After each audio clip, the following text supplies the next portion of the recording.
കരയരുതേ എന്ന വാക്കിനർത്ഥമില്ലാതായി, തളരരുതേ എന്ന് തകർന്നവരോട് പറയാൻ പേടി.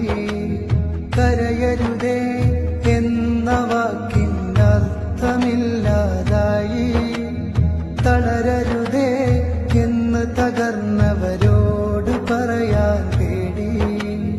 ഈ മണ്ണിൽ ഒരു ദേശം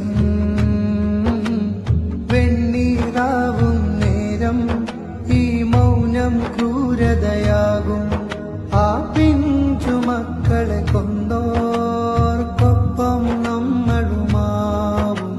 ശബ്ദമുയർത്തുക ജനങ്ങളെ, പ്രതികരിക്കുക ലോകമേ. ശബ്ദമുയർത്തുക ജനങ്ങളെ, പ്രതികരിക്കുക ലോകമേ.